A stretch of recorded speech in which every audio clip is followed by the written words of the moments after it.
Okay. Looking for some traps. There we go.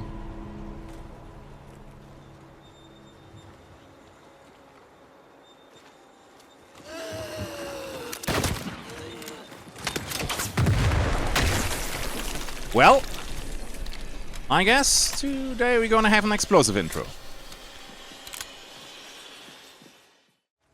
Finally, welcome back to the channel, buddy, and I hope you're doing fine. And today we're gonna talk about the most recent missive from Hunger. Yes, I know there are a few missing. We will do that next week and the week after, because first I want them to ramp up a little bit the communication process and telling us a little bit more about the development stage, because I know that otherwise all the comments under the missive would have been, oh my god, when tech test, when game, blah blah blah. So I'm happy that they ramped up their communication with us. So today we're gonna talk about the missive number 9, we're gonna talk about the traps, and we will also talk about the development update that they shared with us. Alright, and with that, let's get started.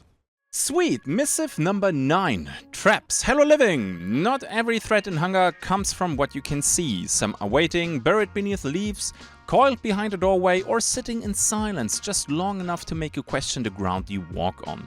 This missive explores the two kinds of traps that shape life and death in the world after the end. So, and here we have 3 traps right now. We're gonna have a look at the Onion, the Iron Caltrop, and the Uncommon Trap. Okay, so the Onion, let me show you that real quick. So the Onion is a basic trap that you can find in the world, and it's a pretty straightforward tripwire. It deals a tiny bit of explosion damage. You can see that my armor gets damaged, but not by much. The more annoying effect is the bleed that it applies on you. Now keep in mind, at least the way it works right now, with bleed, the moment you move, you take damage. You hold still, you will be fine. But let's be honest, when you fight in PvP, you really don't want to hold still, so bleed in PvP can be quite devastating. Okay, then I would say we have a look at the Iron Caltrops. And the Iron Caltrops, I at least found it most of the time on bridges. They are kind of hard to spot, you can develop an eye for that obviously. And when you step on them, it applies, I mean you probably guessed it already, a bleed effect. You can of course disarm all the traps by either shooting them or by hitting them. I do not recommend hitting the explosive traps though. And then we have one more, and that would be the Uncommon Trap. That's something that you find a lot in the military camps. So the Iron Caltrops, right now at least, you find them on bridges. The Onion is where you find on these, well, the staircases and stone cliffs. And the Uncommon Trap is your regular explosive tripwire. You can find it on the map. For example, there's a crashed balloon. They have it. Most of the time they are at the military camp. You can use these traps against the enemy. Traps don't always spawn at the same location, and you have to be careful with the Uncommon Trap, because the Iron Caltrop and the Onion, it applies bleed, so as long as you're not in PvP, you just hold still and you're gonna be fine. With the Uncommon Trap, it will deal a massive amount of damage on you. And on top of that, same as the Onion, it will reveal your position. You can of course use the trap and lure Hunger into it to get a little bit of extra damage on them, or you just disarm it by shooting. There will be traits in the game, or let's call them masteries, where you can disarm traps. And later on you might even get masteries where you can claim traps from enemy players. But we will talk about that in a bit. There is one more trap though that is not mentioned right here. And that is the trip mine. I think I showed it already in one of my previous videos, so it's not really me leaking something. I showed it already, where you step on a plate and then it releases gas, which poisons you. Poison in Hunger is a little bit an odd place. You can still heal, but I think it's hindered. And, well, it takes forever until the poison is gone. So it might look like I'm not taking a lot of damage, but over time it accumulates. So during PvP, this will chip away at you, but outside of PvP, you can just counter heal it with your blood bag. Then I would say we keep going here. Map traps. Map traps are part of the world itself, built directly into the environments you explore. They exist as part of the level design, placed within ruins, beneath bridges, or hidden in the dark corners of the battlefield. These traps act as environmental hazards. Some explode, some release poison. Others leave you bleeding as you scramble to escape their reach. They are designed to threaten the living, but can also be used in creative ways by the living against the Hunger. Certain points of interest and many dungeons may contain unique trap types or more complex arrangements. In these places, traps are not simply hazards, but deliberate challenges. Some areas test more than reflexes alone. They test observation, patience, and memory. The most prepared survivors learn to read the environment carefully and recognize the signs that danger lies ahead.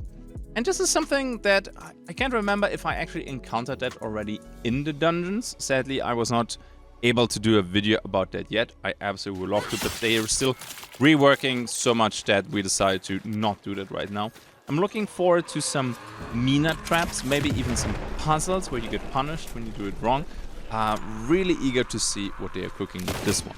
Map traps can always be found in the same area, but their chance of appearance varies from expedition to expedition. If you activate one, remember the location, as it will come in handy for the future, both for yourself and the potential to use it against a pursuing player or hunger. Okay, here we have a little scene where they show some of that. I showed you already some clips, so I think we're good with that, and we can just continue with player traps. Later in development, players will gain access to their own deployable traps, items that can be brought into expeditions as part of a loadout and placed strategically during play. These tools are not part of the early access launch, but will arrive later as Hunger's arsenal expands. Little bit sad about that, especially when you play as a solo and you might play against teams. Traps can give you that edge that you need to kinda, you know, equalize the playing field, but maybe we get completely different traps in Hunger and not just trip mines or caltrops. Caltrops is something that I actually would like to see in Hunt, but we will see. Player traps can down or kill other players, and these outcomes contribute directly to the trapper's own down and kill count, which boosts the experience they gain. They can also be used against AI, allowing players to control space, shape engagements, and manage threats from a distance. Now, I know that traps are always a little bit of a difficult topic, something they're lame. Some absolutely love to play around with that and try to find the most evil spots for maximum damage. I think that would be nice for people who go into dungeons. You place them at the dungeon entry or a little bit behind you, so maybe you can secure a little bit your rear with traps. Or just rush to the hotspots, like the favorite POIs of everybody, and lay a little bit of an ambush. A player and their allies cannot trigger their own traps. This ensures that careful placement and planning are rewarded rather than punished. And right here, I think I have to disagree, but again, this is still topic to change, and maybe we can change it after a couple playtests, or maybe it's fine, I don't know. But the traps are very lethal, right? They say player traps can down or kill other players. So crazy potential. But you cannot trigger it yourself, like there's no drawback. I mean, lethal traps is nothing new, right?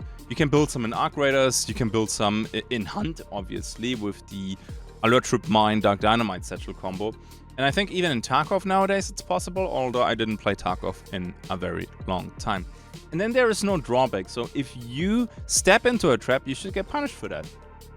If you can't remember the traps where you place them, a little bit more difficult is, you know, your teammates place them and they don't tell you about it. So that is the only point where I'm like, yeah, okay, I understand. But just running through them and you don't trigger them, maybe with a mastery trait, I could see that work, but straight up just being immune to your own traps, if you do a little bit of an oopsie and you want to be mean with the traps, and then at the end of the day you step into it yourself, yeah, I think you should get blown to bits. But that's just me. Let's continue reading first. One exception exists for those who pursue the survival mastery tree. Players who unlock turncoat mechanism gain the rare ability to assume ownership of traps placed by others, including those found within the world itself, provided they identify them and avoid them first. This allows them to move safely through hazards and even turn another player's trap into a weapon against its original owner. So the idea is cool, and masteries to disarm traps, okay, fine, but just to simply turn them against them, I think this would be bad, because you don't realize that somebody else touched your trap and you think you're fine and you go through it and then suddenly you die. In Hunt Showdown, you can pick up traps from the enemy, you can disarm them and then place them again yourself, and then they count as yours. And I think this is how it should be, because when the initial team, the people who placed the trap, come back, they will see that the arrangement of the traps changed, so clearly somebody touched them. But if I understand this right here correctly with the turncoat mechanism, you just swap ownership. There needs to be something for the team who plays the traps to realize, oh yeah, this is not our trap anymore. Goddamn, somebody was here. Otherwise, I think this will be even more frustrating than stepping into the traps of your teammates. But we will see. I'm very curious what you think about this. Don't forget to drop some comments in the comment section below. Okay, let's have a look at the next thing. So they show here a screenshot with some concept art, I assume. So we have some man traps all the way on the left. I'm gonna say one thing. I don't want traps that completely restrict your movement. They will be camped into oblivion and you're an easy target. I don't like it. Traps that slow, totally fine. Maybe the man trap slows you for 10 seconds with a heavy bleed. Sure. Everything where you lose control of your character in PvP games is not fun.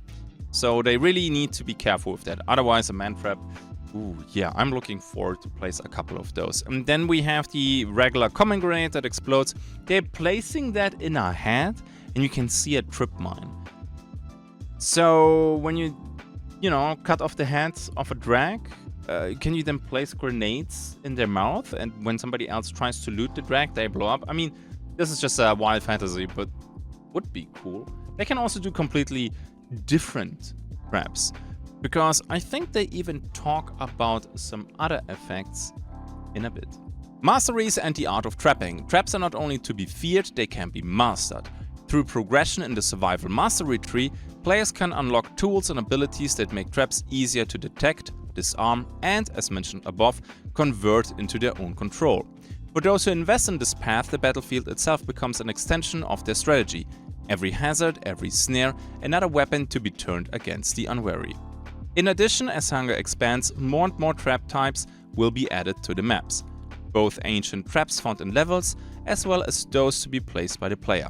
Flashing, shocking, smoking, or making large amounts of loud noise will all be mechanics to come. Finally, like most items in Hunger, player-placed traps will be craftable by players with the right profession. And here with the crafting, I think this is interesting, because it also means you might not be able to run the good traps every round. Maybe you will be able to get the noise traps, they are cheaper to craft, but the actual traps that can kill you, maybe you can bring that only every 5 matches or every 10 matches. We will see how the balance will look like. They also talk here about, you know, we have smoke. I like that, so maybe we can craft some smoke grenades, which is not really a trap, but you get what I mean. Flashing, they need to be careful with that, because flash bombs are always really, really difficult, and Eva has already a flash ultimate, and that is... It sparked already 1 or 2 discussions when it comes to balance. And shocking, maybe it makes your aim shake when you step into it. There is a lot that they can do. We have another screenshot down here that shows a little bit of some concept art. So we have a trip mine here, a rare mine. So we have this one with black powder and shrapnel, so this is not with gas. Again, they can go absolutely wild with this. And I personally, huge fan of traps. I'm a little bit of a devil when it comes to that stuff. At least people tell me that. I think I'm a nice guy normally. It's just so cool to have this strategic approach with traps. You engage people, you fall back to your stronghold where you place a few traps in advance and try to lure them into the traps. I think that will be fun. That's it with the traps.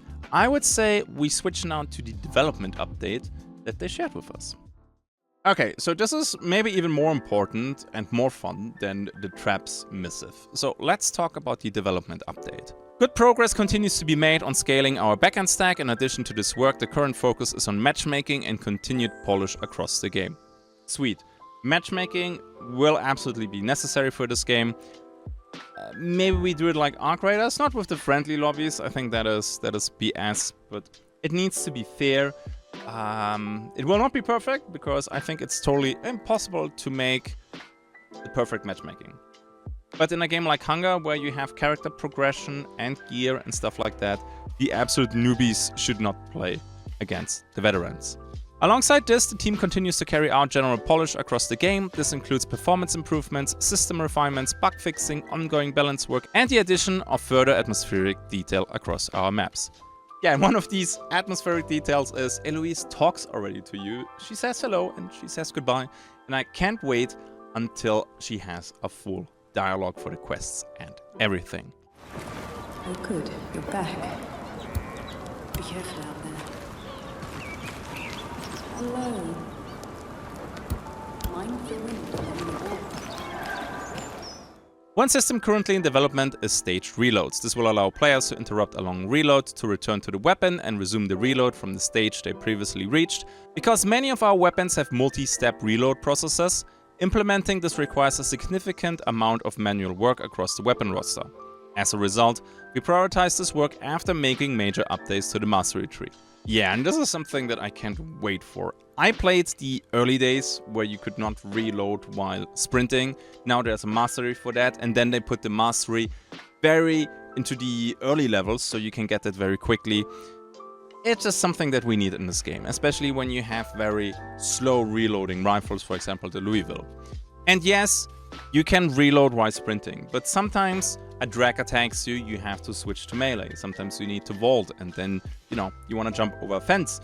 Reload cancelled, you have to start it again from the beginning. It's not good, and I'm happy that they mentioned this, and this is probably even better than the whole traps missive.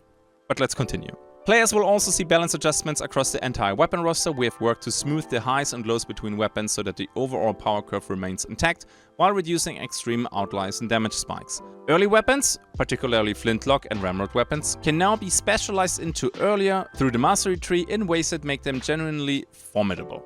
Internally, we are already seeing players choose to continue running these weapons well into the late game. These weapons still carry the natural drawbacks, particularly very long reload times, but the damage and specialization potential now better reflect the trade-off. The mastery tree has been adjusted accordingly, with several elements split out to better support these playstyles. This is most likely a result from the latest tech test. Now, keep in mind that tech tests are for testing tech stuff, not for balance. I saw a lot of people complain excessively over the top. I think they got already the point, and they still kept going that the balance is not where it should be. Because a tech test is not a balance test, okay? Even in the next tech test, I don't think the balance will be perfect, but they're working on this, and this right here shows that they're listening. The gap between the Swan, for example, and the Louisville rifle was crazy. So I hope that it will feel better. In melee, honestly, the gap wasn't that crazy, but when it came to firearms, having a Louisville rifle going up against a Swan, yeah, that was a little bit difficult, and the criticism was justified. Can't wait for the next tech test, and no, I don't know when that will be, but weapon balance will be a hot topic in the next one. We are also continuing to add quality of life features. One example is a new bookmarking system that allows players to bookmark essentially any item in the game. Players will naturally use this for things like crafting recipes, cosmetic schemas, and other items they wish to track. Initially, we considered building separate systems that allowed players to bookmark specific categories, such as schemas or crafting ingredients, but we concluded that the more general system would be more useful. By allowing players to bookmark and highlight anything they choose, the feature becomes purpose agnostic and adaptable to different playstyles. Nice. So this is something that I was not able to show much yet with the crafting. The crafting has lots of items, you need to collect them in the world, you can find them. It will be an essential pillar of the game. So I know a lot of people are like, I don't like crafting. In this game, having a profession will most likely be mandatory, so let's see how that will feel at the end. Quest content has also continued to expand. We have added a large number of additional repeatable quests and completed a final tone of voice pass across all existing quest arcs. At the same time, work has begun in earnest on the Cauldron quest givers and the next layer of story progression within the chateau. We have also introduced a number of high-value items, cosmetic schema, etc. for players to work toward in both the outer ramparts and the Cauldron, all purchasable with in-game currency. Nice, in-game currency, I like this. Also, we will have dailies, we're gonna have weeklies, we're gonna have monthlies. This is nice because this gives you reputation for the vendors, it gives you always something to do. It will not get boring in Hunger, at least I hope. Cosmetics work has also progressed, with Prestige 2 cosmetics now being introduced for most living. In parallel, development has begun on several new living characters planned for post-launch introduction. nice. More, I don't want to call them heroes, but characters that you can play with different abilities will keep the game fresh. Sure, it's always a little bit risk for balance, but so far, since most of the abilities have a quite crazy cooldown, and at the end, when you prestige the characters, you can just build whatever the hell you want. I'm looking forward to this. We are also currently working on a tutorial experience designed to help new players establish some of the fundamentals of the game before entering their first live expedition. Hunger contains a large number of interconnected systems, and the tutorial is intended to introduce players to core mechanics such as movement, looting, healing, and extraction in a controlled environment before they encounter the full risk of a live expedition. Hell yeah. I think one of the biggest pain points during the last playtests was the onboarding. While some people who played already can reach level 50, 60 in a day, others basically ran out of gear because they died to everything, because they did not understand yet how the game works, which makes sense, right? Not blaming here anybody, and I don't want to throw any shade. A good tutorial or a player onboarding is definitely not a mistake. Much of this additional work is being completed in parallel with the backend engineering mentioned above. While the backend scaling architecture and server management systems are being implemented, other parts of the team are using the time to add as much value as possible to the game. As a result, a number of improvements, features, and pieces of content are being implemented now that we had originally expected would only arrive post-launch. We know many of you are eager for the announcement of the next tech test. We are working toward confirming the date and sharing it as soon as possible. But the remaining core systems must be completed first, specifically the backend scaling architecture and the server management systems that allow the game to reliably handle larger concurrent player populations. The good news is that strong progress is being made. This is a smaller development update, but it reflects the necessary work required before we move forward to the next stage. Yeah, so when will be the next tech tests? I can see the comments already. I don't know. Okay? They acknowledge though that it will come. I'm a little bit disappointed that it came that late, because they said, well, early access will be the first quarter, or that's not true. They said, my mistake, they said early 2026. And when I talk about early 2026, I think about the first quarter, that's January, February, March. Not much happened. Finally, in the last weeks, they're pumping out this missive, so something's happening. And they told us that they make good progress. But again, early access will be then summer, because we will have the tech test. Then they will have to work on the feedback from the tech test. They also plan to do an open beta, which is freaking great. And then we will have early access. Yeah, let them cook. I know it's annoying. Believe me, I'm waiting for this game as long as you do. And I want to play it, I want to have it. However, nowadays you get one chance to deliver a good product, and rarely you can come back after a failed launch. They have already crazy amount of content, in my opinion, for early access. It's really good. We need to be a little bit more patient. I know it's annoying, but what you gonna do? Don't forget at the end, the annoying YouTuber begging for attention. A like would be appreciated. Don't forget to sub. Next week, I'm gonna do one of the other two missives, and then the week after, I try to do the other one. I try, okay? Because now we have some information flow again, and we should get back to some hunger news. And I also try to always get a little bit of clips snuck in there to show you maybe one or two things that you didn't see yet. And with that, let's roll the outro. Yeah, and that's it for today. I hope you enjoyed it. It's been a while, and I'm sorry that I did not cover all the missives yet, because I knew the focus would be so much on the when tech tests and blah blah blah that we could not properly discuss the actual topic, and that would have been annoying. But you know who's absolutely not annoying? My patrons! Guys, thank you so much for supporting me over on Patreon. You are perfect! And with that, don't forget to check out my Linktree. That's in the description below. I also released a new review, and that one is about Crimson Desert on the review channel. I'm gonna pin that in the, well, you guessed it, in the pinned comment below. And then at the end, mostly hunt, and I can't wait to add more hunger.